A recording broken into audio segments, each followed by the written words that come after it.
the real objective here isn't about Hamas. Netanyahu has long maintained that Hamas has to disarm, has to perhaps go into exile. But really, what's coming out from the Trump-Netanyahu meeting is Netanyahu wants to expel Palestinians from Gaza. And now they're using words like concentration camp.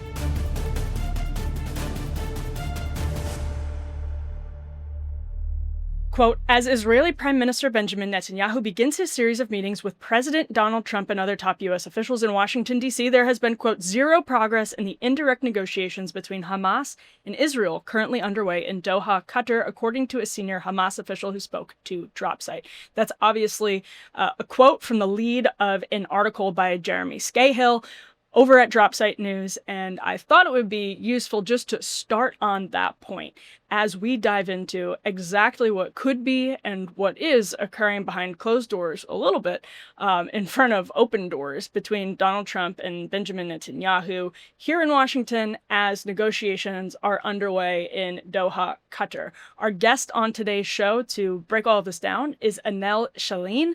Annelle is a research fellow in the Middle East program at the Quincy Institute. She has a very interesting background. She was at one point a foreign affairs officer at the State Department's Bureau of Democracy, Human Rights, and Labor in their Office of Near Eastern Affairs, but she resigned in March of 2024. You actually may remember hearing about this in protest over the Biden administration's, as the Quincy Institute puts it, quote, unconditional support for Israeli military operations in Gaza. Annelle has an article of her own as all of this plays out over in The Nation. The headline is No Ceasefire, that Netanyahu proposes Trump for Nobel Peace Prize. That's talking about something that happened on Monday night at a dinner when Prime Minister Netanyahu seemingly surprised Donald Trump with a letter that he had written nominating Trump for a Nobel Peace Prize. Let's go ahead and take a look at that moment. So I want to present to you, Mr. President, the letter I sent to the Nobel Prize Committee. It's nominating you for the Peace Prize, which is well-deserved, and you should get it. Thank you very much. This I didn't know. Well, thank you very much. Thank you. Coming from you in particular, this is very meaningful. Thank you very much, Bibi. Thank you. Thank you for everything you're doing. Thank you. It's a great honor.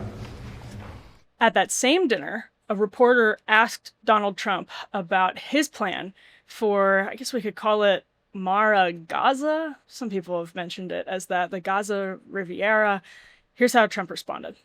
Is your Palestinian relocation plan still on the table? Is there a plan? Has there been any progress in finding countries to accept? Bibi, why don't I let you answer that question? Mr. President, Wait a minute. Wait, he's got to answer the question. I think President Trump had a brilliant vision. It's called free choice. You know, if people want to stay, they can stay. But if they want to leave, they should be able to leave. It shouldn't be a prison. It should be an open place and give people a free choice.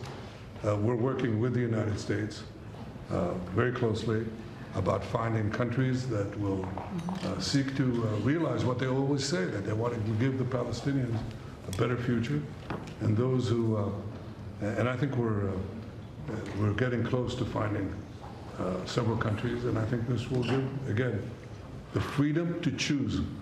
Palestinians should have it, and I hope that we can secure it close by.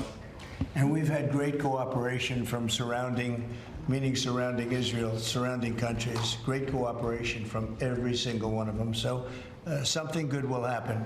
Brian, did you have something? Okay, now there are obviously conflicting understandings. Actually, this is kind of interesting, of what Donald Trump meant when he introduced that plan in the first place, but tossing it over to Netanyahu himself there to kind of let him fill in the blanks is quite an interesting move. So are we close? Are we on the cusp of a historic peace agreement?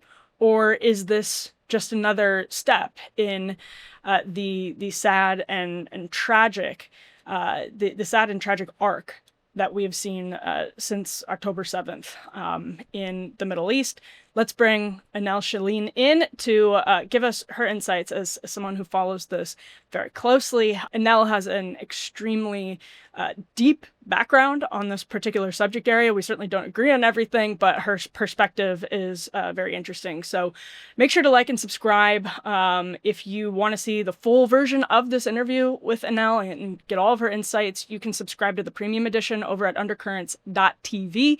That's always really helpful, helps us keep doing our journalism. And without further ado, let's bring in Dr. Sheline. Annelle Sheline, thank you so much for joining us. Thank you for having me. I want to start just to set the table here with your background and the time you spent in the Biden State Department, the reason you left the Biden State Department, because I think that's helpful perspective as we discuss what's happening literally right now. I just drove through a Netanyahu motorcade, actually, on my way here. So, Annelle, you cue everybody in to how you ended up leaving the Biden administration and what you were doing there. Yeah, so I was working on human rights in the Middle East at the State Department until I resigned in March of 2024 over our essentially unconditional support for Israel and its genocide in Gaza. Mm. And you had this moment of just being unable to sort of sit by and watch what was happening inside the State Department. Tell us a little bit more about what that process was like for you.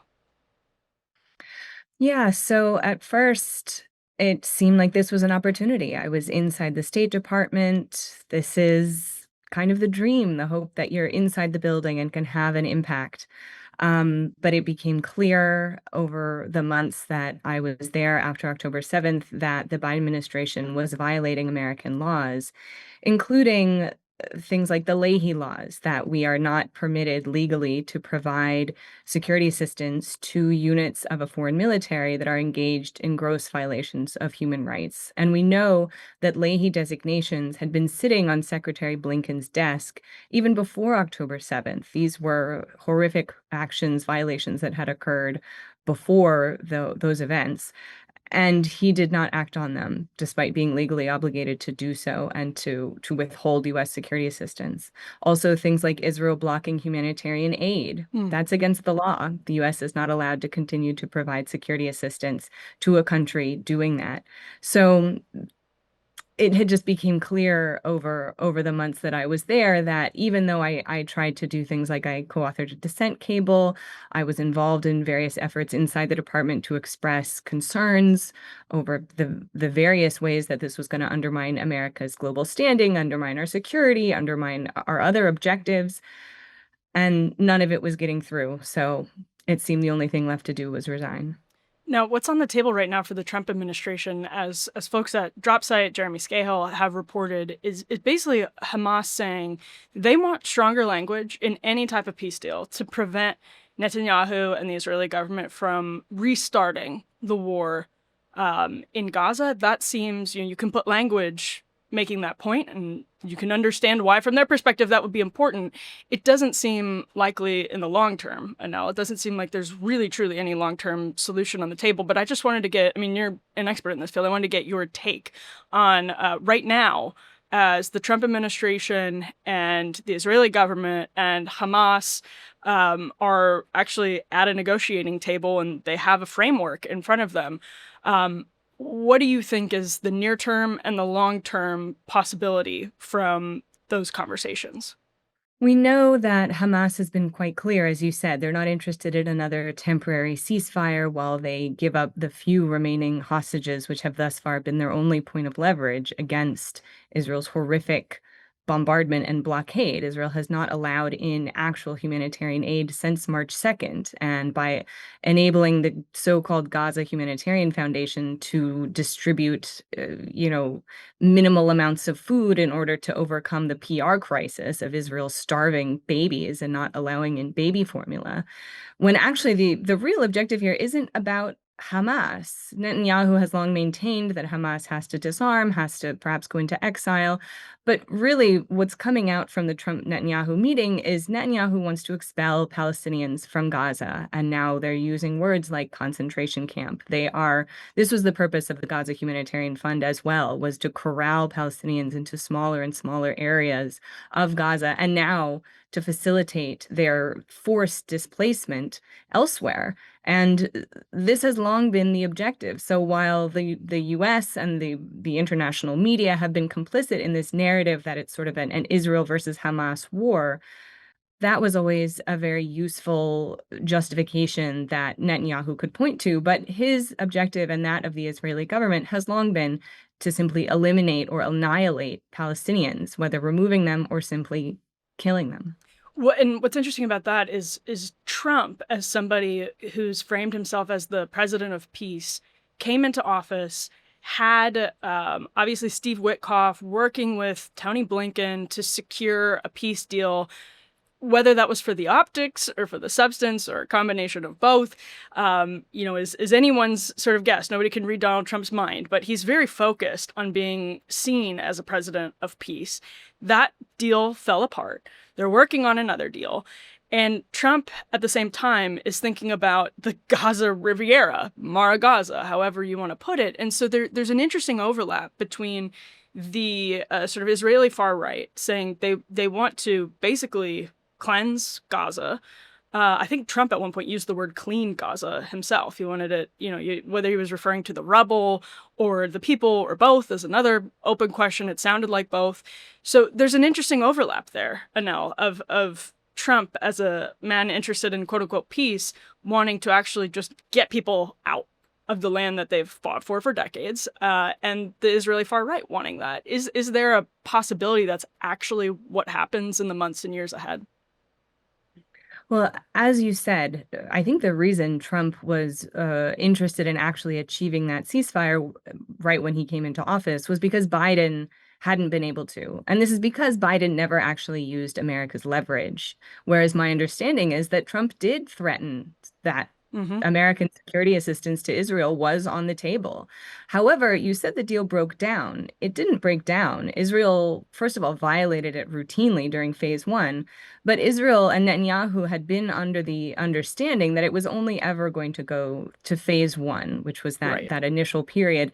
And then Israel would reinitiate the war. And this is what Hamas is trying to prevent in any sort of follow-on deal. They're not interested in some kind of temporary truce. They want Israel out of Gaza, which is required under international law and the world should be demanding this, an end to Israel's occupation and ongoing genocide. But as you said, Trump seems all in for the idea of ethnically cleansing Palestine, of removing Palestinians from Gaza. And does not seem in any way opposed to the measures that Israel is taking to annex large portions of the West Bank, driving people off their land. I mean, the Israel far-right government, which Netanyahu leads, but there are these ministers, Ben-Gvir and Smotrich, that are very dedicated to reestablishing Israeli settlement in Gaza and expanding settlements in the West Bank.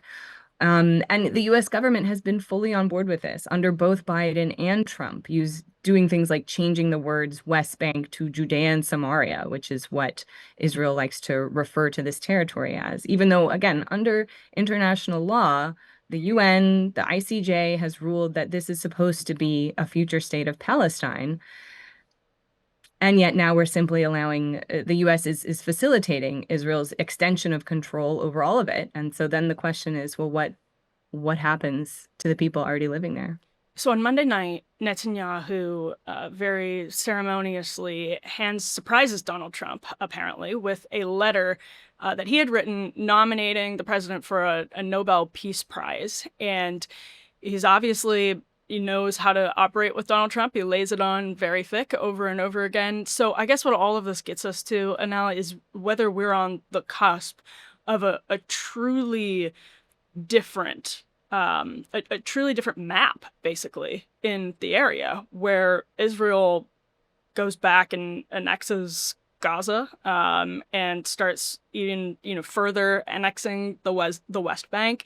Are we on the cusp of something just like basically a paradigm shift totally that may be imminent in the next several months. That certainly seems to be what Netanyahu hopes for, and thus far what Trump seems to be in favor of as well. I very much hope that the rest of the world actually does something about this. And next week, there's a group, the Hague Group is convening, which is a coalition of countries from the global south that first convened in January. There are other countries joining them in Bogota to impose actual consequences on Israel. There are measures that countries can take to sanction Israel, to get around the US veto at the UN Security Council, similar to how the international community came together to impose consequences on apartheid South Africa. Initially, the US government wasn't interested in doing that either, but a global coalition was eventually able to increase the pressure. In addition, we are seeing some hints of a shift inside Israel itself, although unfortunately the majority of Israelis continue to support this horrific genocide. There is exhaustion with the war. There is so much fatigue with the numbers of reservists, of IDF soldiers coming home either in body bags or completely traumatized. There have been multiple instances of suicides. So the Israeli public, if presented with an alternative, I think could be in favor of something that would not amount to the full and complete genocide and elimination of Palestinians. But I certainly agree with you that this does seem to be, at the moment, where we are headed. I hope that countries like Saudi Arabia, for example, where Crown Prince Mohammed bin Salman has said that he would not normalize relations with Israel without the establishment of a state of Palestine with East Jerusalem as its capital, and that he's holding to that not because of some personal conviction, but because he knows that's where his people are. And many other, Arab publics around the region have demonstrated that they do still care very deeply about the question of Palestine. And there are still millions and millions of Palestinians in the West Bank. And although the numbers of Palestinians killed in Gaza are likely in the hundreds of thousands, as opposed to the sort of official count of 60,000 that is rising all the time. But again, still there's still a significant population of people. They are starving and they need desperate assistance, but you can't simply wish them away. So despite whether that Trump and Netanyahu seem to think that they can just remake the region, I very much hope that through efforts like the Hague Group and perhaps the UN at the upcoming UN General Assembly will finally impose some accountability that manages to evade America's efforts to sort of protect Israel from any of this accountability. One of the interesting things about the Quincy Institute where you work is that it's a fascinating combination of bringing people from the left and the right together. And some of the people on the right that have, been affiliated with Quincy over the years have ended up in the Trump administration or in Trump administration circles, which is fascinating. And that, from your perspective, Annelle, I'm curious, there's clearly a tug of war happening in not just the administration, but in MAGA world between Tucker Carlson types and Mike Huckabee types. And I'm just curious if that gives you, again, from your vantage point, any hope that the Trump administration, when you have a realist type like Steve Witkoff, who's very friendly to Israel, but also not the neoconservative ideologue that you would maybe associate a Mike Huckabee with. He's a different kind of person. Could we see something maybe unexpected in the days and weeks ahead from the Trump administration, or is it acting more and more like the sort of hawkish administration that people like Dan Kane seem to support?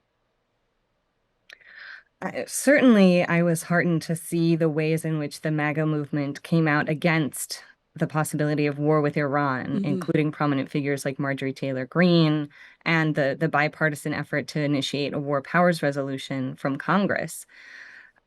So I hope that if Trump were to initiate another war with Iran, for example, or some other would-be forever war in the region, he would understand that there would be political consequences there because people did vote for him because they saw him as as the deal maker in chief, as capable of and interested in addressing these issues without taking America to war. And they didn't see Kamala Harris as likely to play that role, given that she said Biden's foreign policy was something she fully supported and would likely have perpetuated. So I agree with you that there's certainly a tug of war inside the administration with more traditional hawkish neocon types, and then people that are more in favor of military restraint and certainly avoiding unnecessary wars. But it's not yet clear which way things are going to go. As far as Gaza, thus far, unfortunately, Trump seems to be much more in the sway of the traditional America supports Israel no matter what, and pressures the Palestinians no matter what, even though Hamas and the Palestinian side have been the ones that actually want a real ceasefire, which ostensibly is what Trump wants and what Trump would need to facilitate in order to be looked kindly upon by something like the Nobel Committee, for example. So while Trump has demonstrated some willingness to rein in the U.S. military, things like the ceasefire with Ansar Allah in Yemen, or engaging in direct negotiations with Iran, unfortunately, when it comes to Gaza or to the issue of Palestine, Trump and Netanyahu have been in lockstep. I was really curious to ask you this question, given your own experience. It seems to me, we see this show up in polling, that post-October 7th, since the war in Gaza has raged, public opinion has changed and politics have changed. The sort of political question of Gaza and Israel is very, very different than I think it was on October 6th. And so I just wanted to see if you have that same sense. I get the sense that Washington hasn't quite adapted to what that means. But I wanted to see if you had the same sense that not just public opinion change, but maybe even it means something very different post October 7th for America to support the Israeli government of Benjamin Netanyahu step after step than it did, even if you disagreed with it on October 6th. There's maybe an escalation at this point. What do you make of that? The rest of this interview is for premium subscribers, so if you want to see Dr. Annelle Sheline's full conversation, head on over to undercurrents.tv, subscribe to the premium edition of the show. You get those full interviews, you get a weekly email, you get a private email address to contact us, and all kinds of other great stuff from Unheard. So if you haven't done it yet, go on, head over to undercurrents.tv, and we'll see you soon.